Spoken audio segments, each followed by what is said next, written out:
Sejam muito bem-vindos e bem-vindas a este nosso primeiro encontro do ano, a primeira websérie do Diálogo Aberto, o Diálogo Interreligioso.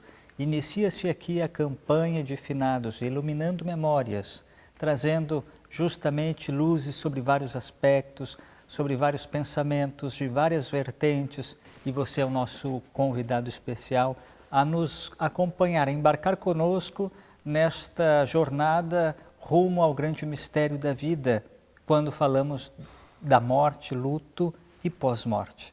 Temos aqui conosco, representando o judaísmo, o rabino Gerson Guarieski. Ele tem 51 anos, é formado pelo Seminário Rabínico Latino-Americano em Buenos Aires, Argentina, com estudos rabínicos em Israel e nos Estados Unidos. Da Sinagoga Sibra, Sociedade Israelita Brasileira de Cultura e Beneficência, é também o coordenador do grupo do Diálogo Interreligioso de Porto Alegre e é membro da União do Judaísmo Reformista da América Latina. Seja muito bem-vindo. E a indagação inicial é justamente trazendo os aspectos, os pensamentos na esfera religiosa, nos seus ritos e na questão filosófica quando chegar a vez do professor Sérgio Sardi. Com a palavra, Rabino. Muito obrigado. Obrigado pelo convite, primeiramente pelo Grupo Cortel. Obrigado a ti pelo convite. Um prazer estar aqui com os colegas, compartilhando este espaço para refletir sobre a vida, porque a morte faz parte da vida, conforme a ideologia judaica. O último degrau da vida é a morte. Então, não podemos falar como algo que estiver desassociado, muito pelo contrário. Nós temos um tempo finito nesta terra e, portanto, todos nós somos potenciais enlutados e, em algum momento, também sairemos deste convívio mundano. E, portanto, nós temos que... O judaísmo, justamente pelo fato de reconhecer que a existência é finita, então tem como princípio, sim, amar a vida, viver plenamente cada dia e construir. Nós temos que ter a visão que estamos apenas de passagem. Então, se nós estamos de passagem por esta terra, temos que tornar este mundo no qual nós vivemos um mundo melhor. Quando falo tornar este mundo em que vivemos um mundo melhor, não estou pensando apenas no judaísmo, estou pensando em todos. Estou pensando em todos aqueles seres com os quais convivemos, humanos e não humanos. E o planeta como a nossa grande casa. Então, nós, conforme a visão judaica, o homem vem do pó da terra e para o pó da terra irá voltar. Então, nós temos que cuidar. Somos criaturas feitas à imagem e semelhança de Deus. Existe uma faísca divina dentro de cada um de nós. E, portanto, respeitar a meu próximo é respeitar também a Deus. Respeitar a meu próximo é também me amar, como também aparece no livro Levítico, amarás a teu próximo como a ti mesmo. Então, poder amar é poder também viver. Poder viver é sinal de respeito, é sinal de construção, é sinal de convivência. E aceitar a todos conforme a sua forma de pensar, a sua forma de agir, a sua forma de acreditar, e também aqueles que não acreditam em nada também devem ser contemplados. Mas todos chegaremos em algum momento e passaremos ou teremos esta experiência chamada morte. E, portanto, temos que estar preparados. Preparados significa respeitar a vida. Não adianta só me preocupar com o falecido. Nós temos que respeitar e construir em vida. Respeitar quando estamos vivos e construir quando estamos vivos. Existem no judaísmo 613 preceitos e mandamentos. Existem mandamentos que estão relacionados com os vivos, mas também quando passamos a outro plano, também existem mandamentos que devemos cumprir. Então, um dos últimos mandamentos que existe no judaísmo é poder dar uma sepultura digna a um ser querido. Significa cuidar do meu próximo em vida e cuidar do meu próximo quando termina a vida. O judaísmo acredita que o corpo volta para a terra, como eu disse anteriormente, mas acreditamos também na imortalidade da alma. E dentro do ciclo de luto existem períodos bem marcados para poder entender que aquele ser que amamos já não está mais conosco. E muitas vezes as pessoas neste mundo dinâmico no qual vivemos não tomam o tempo suficiente como para elaborar o luto. E isso ali é um grande erro.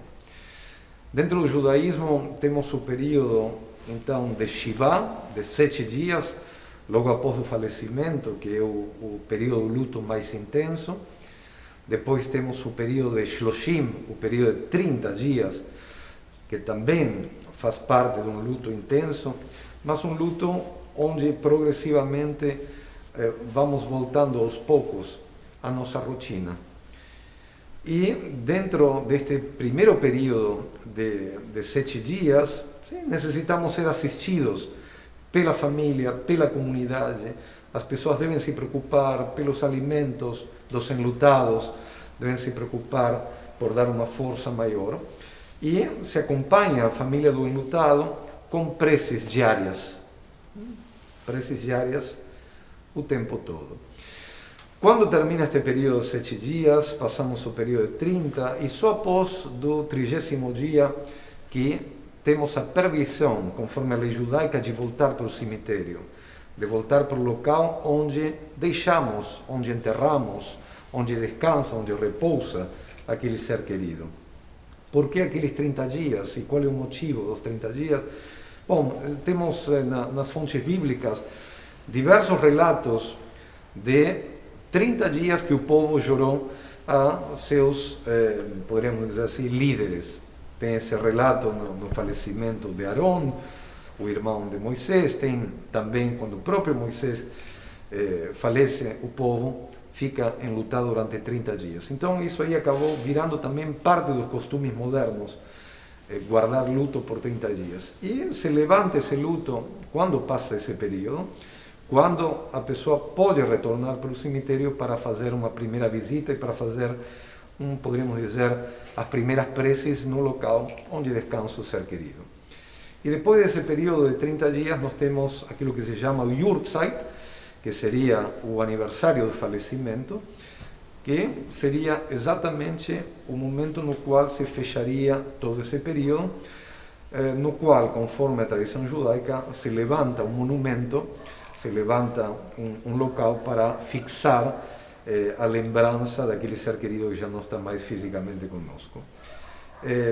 Em hebraico nós dizemos que levantamos uma matzeivá, matzeivá hoje traduzimos como monumento, mas se a gente lê na Torá, na Bíblia, no Antigo Testamento, irá perceber que matzeivá significa pedra. Era uma grande pedra que era colocada acima do local onde aquele ser foi enterrado e tinha uma finalidade muito simples. As pessoas faleciam em qualquer lugar, antigamente não existiam cemitérios, então o fato de colocar uma pedra acima do local onde tinha sido enterrada a pessoa era justamente para lhe proteger que não venham animais selvagens ou predadores, etc., e profanem o corpo. Isso por um lado, e por outro lado para marcar também o local onde essa pessoa repousava, descansava. Isso ali, o que nós temos no relato bíblico em relação a uma das nossas matriarcas, e portanto é um costume que a lei judaica moderna também adota em forma universal de colocar, claro, não uma pedra, mas sim levantar um monumento onde se escreve o nome do falecido, a data de nascimento, a data de falecimento, e em alguns lugares se coloca também uma fotografia. A simbologia da pedra continua. Estamos nós aqui em Porto Alegre. Em muitos cemitérios judaicos é costume levar flores, aqui em Porto Alegre não, e em outros lugares também não. E o que nós fazemos quando visitamos um túmulo é levar uma pequena pedra para marcar a nossa presença, e assim também fazemos um elo com a origem do costume. Bem, muito obrigado então, Rabino.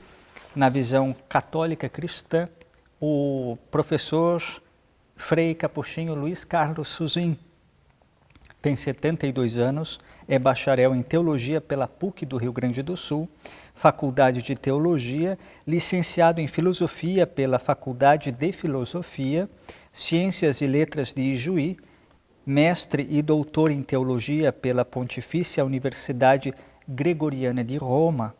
É atualmente professor na PUC do Rio Grande do Sul, como professor permanente e pesquisador do programa de pós-graduação em Teologia. É professor também na STEF, Escola Superior de Teologia e Espiritualidade Franciscana de Porto Alegre. É membro da equipe interdisciplinar da assessoria da Conferência dos Religiosos do Brasil. É secretário-geral do Fórum Mundial de Teologia da Libertação. Frei, professor, seja muito bem-vindo. Eu queria, para começar, cumprimentar vocês todos que estão aqui também, juntamente, e agradecer esse convite. A tradição cristã é bastante difusa, bastante conhecida, relativamente sóbria e de inspiração bíblica também. Mas eu queria começar de uma maneira um pouco mais literária, quem sabe, né? Lembrando Garcia Márquez, quando numa entrevista foi perguntado sobre quais os temas que mais fascinavam a ele na literatura para poder escrever, mais o inspiravam.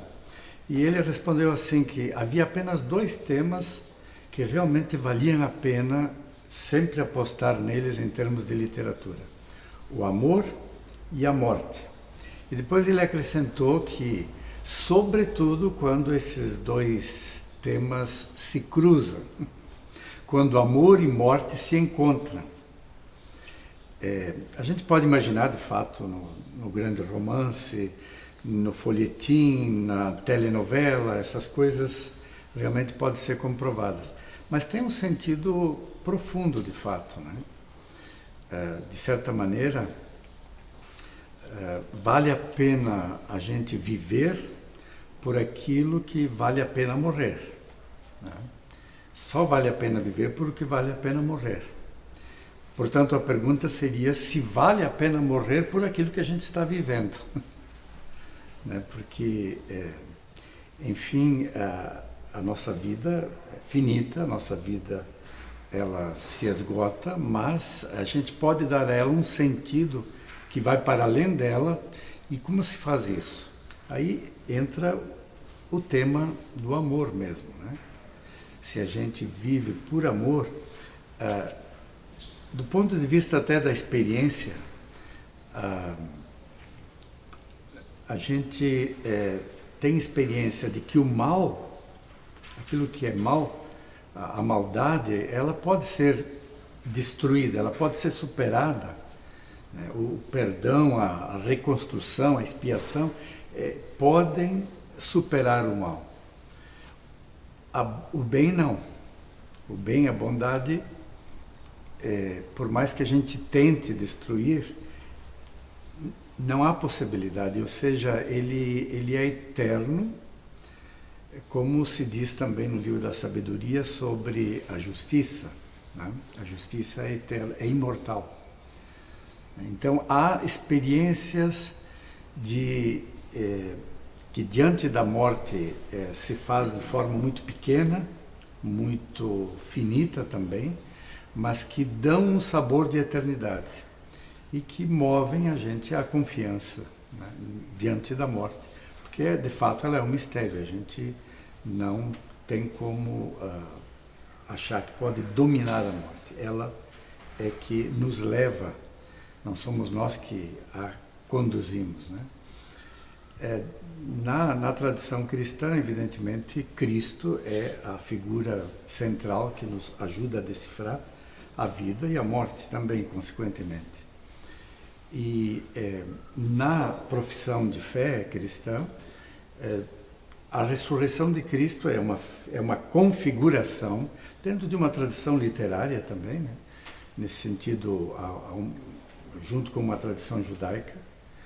Ela, na verdade, não é a revivificação de um cadáver, mas ela é a esperança de que a morte não será a última palavra.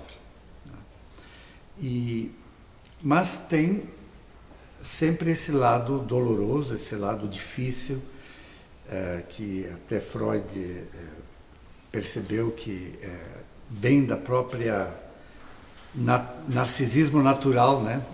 Da dificuldade de aceitar a nossa finitude, e que deve ser trabalhado através do luto. Eu concordo também de que nós estamos numa cultura que escamoteia o luto e depois isso é cobrado de outra forma, né? E as tradições religiosas em geral, e nós também estamos dentro dela, tem esse processo de elaboração da perda, né?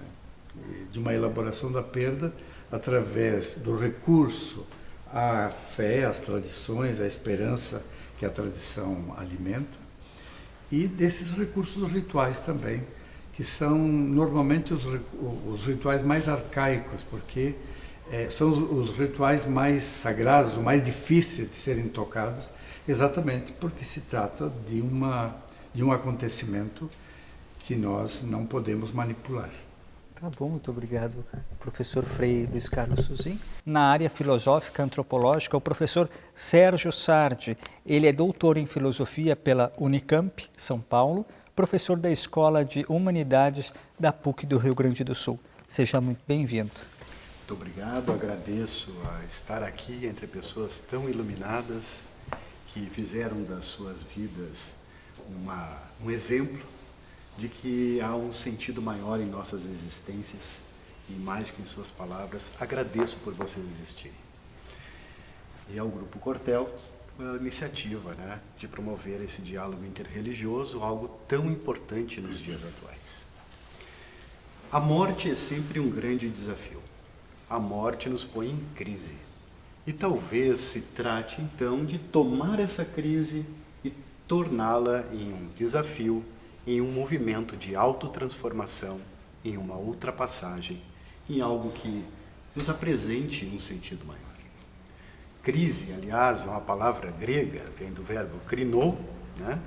E que diz não sobre a existência de uma tragédia, mas sobre a existência de uma oportunidade. É um momento de triar, de escolher, de decidir e de superar. Por isso, devemos respeitar os nossos tempos, a nossa temporalidade, os nossos ritmos, e construir essa transformação passo a passo, no momento presente, a cada dia, em cada gesto, tornando sagrado cada pequeno acontecimento. É na coexistência com outros seres humanos que descobrimos quem nós somos. Porque aquela pergunta filosófica, né, que todos nós, algum dia, nos fazemos, quem sou eu, afinal, começa então a ser respondida na pergunta, quem somos nós? Porque esse é o caminho. Nós estamos ligados, podemos estar até separados, mas podemos nos religar e nos religar a algo que transcende essa esfera física. Nessa pergunta, quem somos nós, vislumbramos algo que podemos sentir juntos. O mistério, profundo mistério da nossa existência. E sentirmos juntos é um testemunho gigantesco. Podermos sentir juntos o mistério é já uma espécie de resposta, é uma resposta gigantesca, embora não existam palavras para expressá-la. Podemos sentir que há algo maior com o qual podemos nos ligar, e isso, por si só, é já um sentido, dar as mãos é uma cura. Morrer é um ato aparentemente solitário, ele é vivido solitariamente, mas superar esta aparência em vida nos traz uma grande esperança neste momento que todos nós devemos aguardar, que faz parte do presente que ganhamos, que é a nossa existência, né? Morrer ligado a todos os demais, morrer conectado ao universo, a algo maior do qual fazemos parte. Sempre fizemos, sempre faremos. Não há como pensar na nossa existência como algo separado. E se não está separado, permanece. E isso é uma questão fundamental para que a vida, a cada minuto, tenha um propósito voltado não só para si mesmo, e fazer da sua própria existência um presente aos demais é o maior presente que podemos dar a nós mesmos. Fazer da tua existência e de cada momento uma oportunidade para que a dignidade das gerações futuras possa ser assegurada. Aprender a amar a vida que vem depois de você mesmo, em cada ato. Não desperdice a tua existência. É grande demais. Somente a gratidão talvez possa nos fazer vislumbrar isso que, para além das palavras, nos comove, nos move junto com nossos irmãos, junto com aqueles que são o caminho para Deus. Porque ama teu próximo como a ti mesmo e ama a Deus sobre todas as coisas, perfazem, no meu entender, um único mandamento: tornar-se guardião de quem você amou e faleceu. Atravessar a tua existência com a memória vivenciada das pessoas que te foram queridas, em cada gesto, até mesmo ao tomar o café da manhã, ao acordar, comemorar esta existência, agora incorporada na tua existência. Torna-te guardião de quem você amou. E torna a tua felicidade um presente para quem se foi e te amou.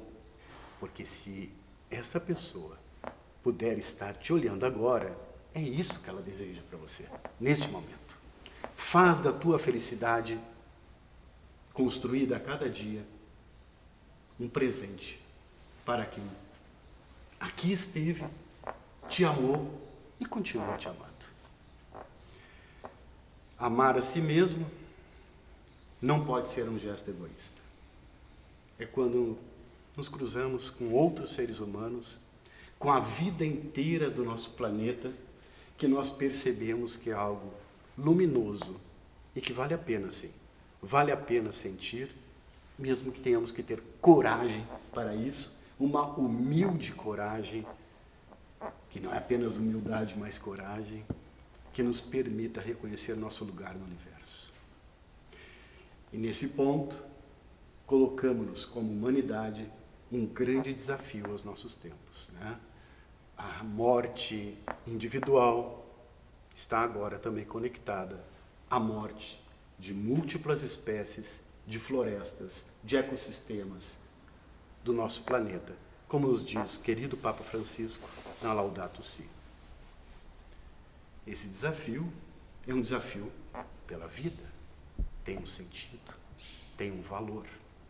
A cada um que assume a tarefa de transformar a si mesmo,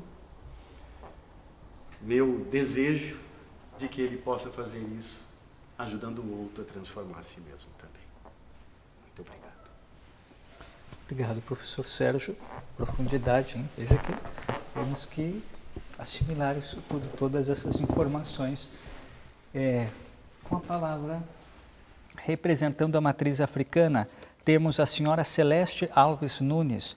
Ela tem a idade de 64 anos, é representante da comunidade de matriz africana, zeladora de santo, Ialorixá, mais conhecida como Mãe de Santo. é presidente da Casa Ilê de Yansan. Tem 30 anos de caso e 50 anos de religião. Tem mais de 40 filhos de santo. Seja muito bem-vinda. A matriz africana, os nossos ensinamentos vêm dos escravos. Quando chegou em Rio Grande, veio no navio dos escravos, foi assim que se deu o início aqui. Foram vários, cada um cultuava a sua religião matriz africana. Naquela época, eles cultuavam, mas assim, a nível sempre escondido dos seus senhores. E eles simbolizavam sempre com os santos católicos, por isso que nós temos uma ligação muito grande com a Igreja Católica. Então, assim, eles pegavam, assim, para não serem descobertos, nem ser taxado como, naquela época, como bruxo, seria um problema muito sério para eles. Então, eles deram o seguimento, né? Então, eles vieram dessa época para cá, cultuaram. Quando eles foram liberados, que houve a função que eles puderam da libertação dos escravos, eles tocaram as suas vidas religiosas, já sem medo de serem descobertos, né? Quanto à morte, para nós é tão dolorido quanto para todos aqui presentes, tá? Porque nós ainda temos, por mais que a gente tente ser grande, nós ainda somos pequenos. O que nós tentamos, a gente não quer nunca perder. Essa é a realidade. Mas é a única coisa que se tem certeza aqui na Terra, é a morte. Então, o que nós temos que fazer como seres humanos? Tentar fazer o melhor de nós, dar o melhor, nos melhorar, como o professor ali falou. Então, assim, nós temos que, primeiramente, nos melhorar e tentar ajudar aqueles que batem em nossas portas, batem na igreja, tá? No rabino, no kardecismo, acolher essas pessoas, tá? E a morte para nós realmente é dolorida. Nós seguimos o 7º dia, a pessoa morreu, encomenda o corpo. Quando vai fazer o ritual para enterrar, a gente tira uma reza em africano, que essa reza chama-se uma reza de Egum, que eu não vou aqui porque não se deve. Tá? E se embala o caixão até chegar o momento. Todos presentes embalam junto, como se fosse embalando, ou embalando o caixão e puxando a reza. E se tira a reza do orixá da pessoa também. Tá? Porque no sincretismo, por exemplo, Oxalá para nós é Jesus Cristo, nós chamamos de Oxalá. Então, assim, uns chamam de Alá, outros de Oxalá, tá? Nós chamamos de Oxalá, que é Jesus Cristo. E aí se tira, por exemplo, a reza do filho de Oxalá e a reza de Egum. Se espera 7 dias para fazer a missa, a primeira missa. Essa missa é bastante triste, porque é o momento que é onde se faz comidas que aquele falecido gostava. Tem todo um ritual para chegar ali, se faz um ritual, se lava as mãos. Se lava as mãos, aí faz as comidas, é servido para o morto e para os presentes. Se dança de calçado. Tá? Isso se quebra toda a obrigação da pessoa. As guias, tá? Tudo é quebrado. Roupas são rasgadas. Tudo que ela tem de obrigação na matriz africana, que são todo o Erumalé, quando é um pai de santo, tem todo um Erumalé. O Erumalé são os orixás centos do primeiro escalão até o último é o Oxalá. Então, se faz todo esse ritual e se leva para a praia. Se sacrifica um animal que é entregando aquela obrigação toda, tudo que é dela quebrado. É muito triste porque a gente chora, aí entrega na praia. Tá? Aí vem, faz aquela primeira missa ali. Aí vem a missa de 30 dias, 6 meses, de ano. Nós ficamos de luto dependendo da pessoa que faleceu, se ela era uma pessoa pronta, tá? Se era um pai de santo, como popularmente se diz, tá? Tem que se respeitar 1 ano. 1 ano, não se mexe em obrigação. A pessoa pode trabalhar, pode atender alguém, orientar alguém, mas não se mexe. Eu estou falando assim dos tempos antigos. Quando é uma pessoa que não é pronta, aí o tempo é menor. Tá? Então, se dá todo esse... É bastante... não só oneroso, como dispendioso. Tá? Todo esse ritual. Porque a gente tem que ter pessoas para fazer esse ritual, pessoas que saibam fazer. Tem que ser muito bem feito. Porque nós acreditamos assim que nós trabalhamos muito com os ancestrais. Então, esse falecido ele tem que ser muito bem conduzido. Esse egum, que nós chamamos de egum, que é o espírito, ele tem que ser muito bem conduzido, porque alguns eles ficam aqui para continuar trabalhando, porque ele é um ancestral. Então, ele precisa ser bem conduzido para ele fazer um bom trabalho. Todo o conhecimento daquela pessoa e daquele orixá passa para esse egum que vai ajudar pessoas na saúde. Então, é trabalhado com eles. Tá? Eu sou Jeje com Jexá. O Jeje com Jexá não trabalha muito diretamente com o egum, digamos assim, mas é o lado de Cabinda, porque existe, quando os escravos chegaram aqui, cada um teve um segmento, tá? Então foi o Nagô e o Jeje com Jexá, que na época eram os maiores, tá?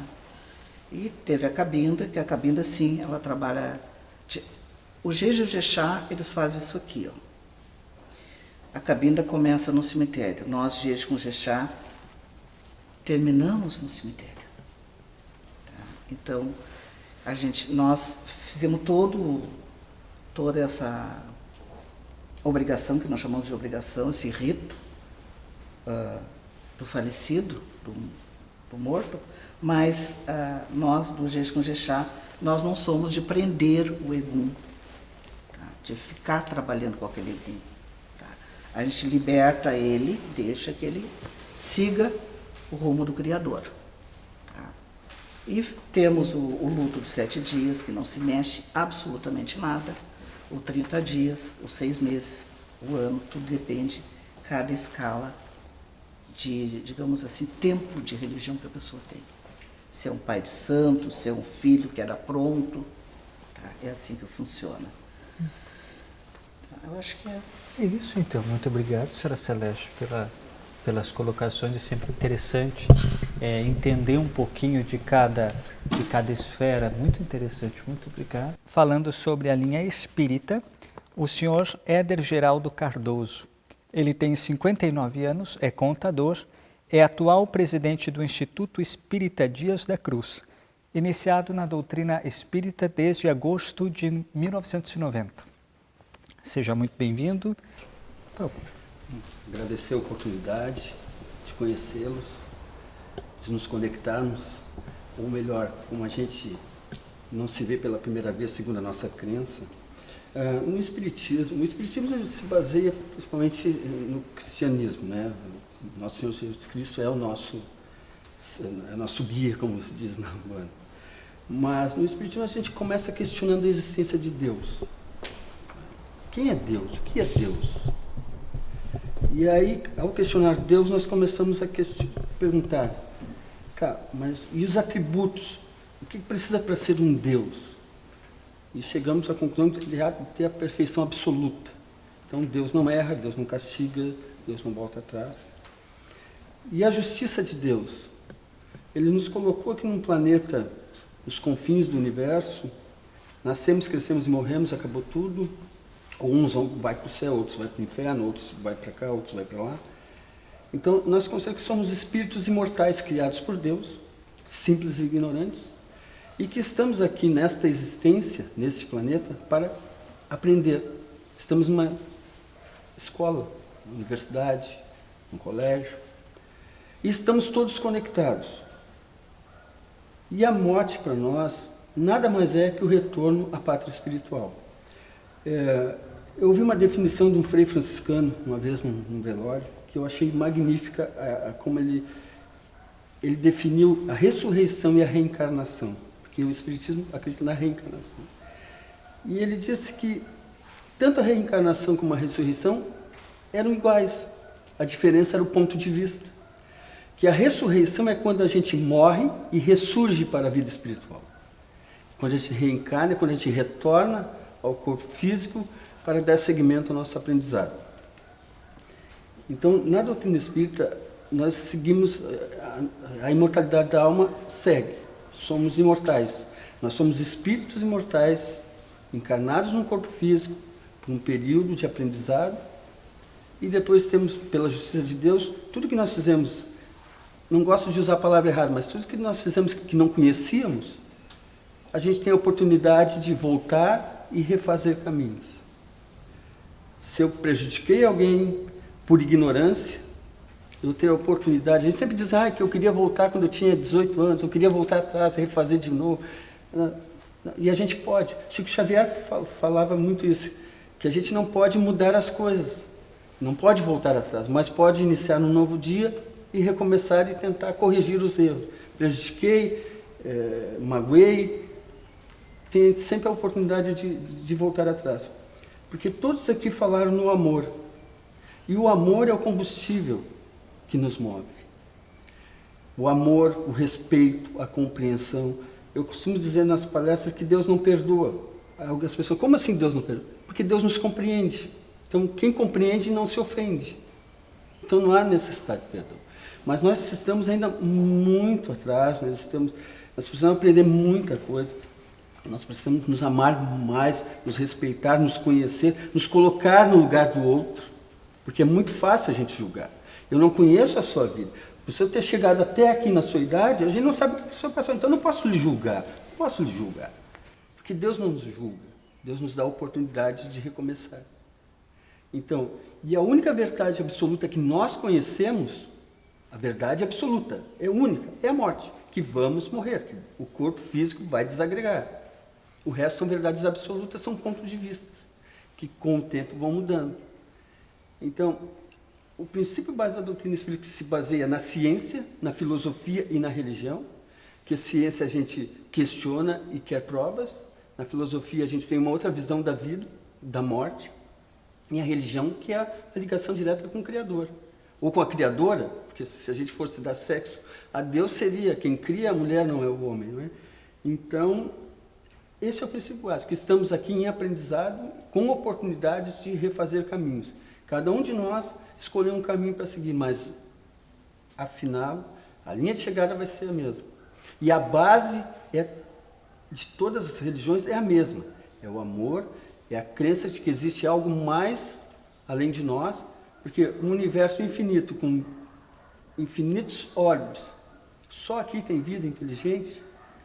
Que Deus é esse que criou isso aleatoriamente? Ou foi o meu filho, quando falaram do Big Bang, meu filho entrou na cozinha e disse: pai, acabou a existência de Deus. Eu disse: por quê? E o Big Bang, e antes do Big Bang?